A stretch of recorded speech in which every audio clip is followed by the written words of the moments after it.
Hey everyone, excited to be back for this week's edition of Frequently Asked Questions for Commercial Real Estate. In today's video, what I thought I'd do is talk about a concept that's extremely pertinent for commercial real estate investors, and that is known as a metric called return on equity. Now, before we dive into this video, I would really appreciate if you could like and subscribe to this channel. It really helps with the YouTube algorithm and ensures that more and more people can listen to this message. Now, that you guys have actually done it, let's dive into this video. All right, so return on equity, what does it mean? Well, the return on equity is the return you achieve on the equity that you have within a building. Now, you may be thinking, what exactly is equity?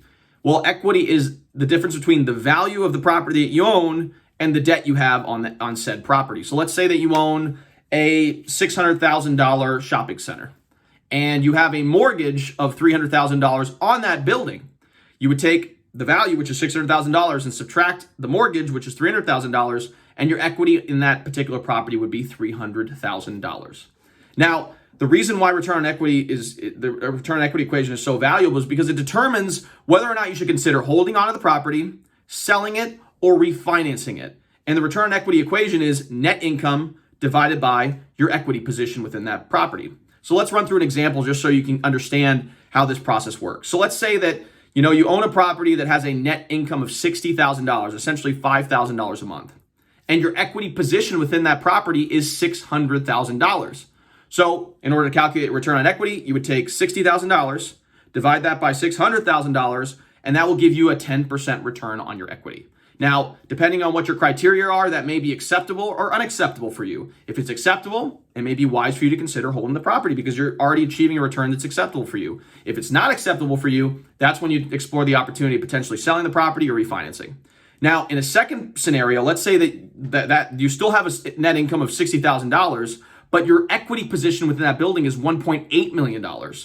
Well, $60,000 divided by 1.8 million gives you roughly 3.3% return. Now, that's a very low return. In a lot of scenarios, people would consider either selling their property outright, taking those funds and putting them elsewhere, or refinancing out and then using those funds elsewhere. So let's say that you decide to sell your property.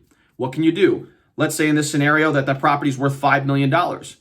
You would sell the property outright for $5 million and then place that money that you receive from that sale into another investment opportunity. And let's say that after your sales proceeds and everything else is roughly $1.8 million. Let's say now you start looking at other investment opportunities and you find another opportunity that returns you a net income of $180,000 a year. You buy that building. What is your return on equity in that scenario? Well, $180,000 divided by $1.8 million gives you roughly 10% return on equity. So this is a metric that a lot of investors use in order to determine whether or not it's wise to consider selling or refinancing their property. Now, if you gained some value from this video, I would really appreciate it if you could like, share, and subscribe to this channel. It really helps with the YouTube algorithm and ensures that more and more people can hear this message. Along with that, if you're looking for commercial property in the Louisville metro area, I'd be happy to help you do so. I'm a commercial real estate agent in town. If so, reach out to me via my email at Raphael@grisantigroup.com, or you can reach me via text or call at 502-536-7315. All right, hope you gained some value, and we'll see you guys next time.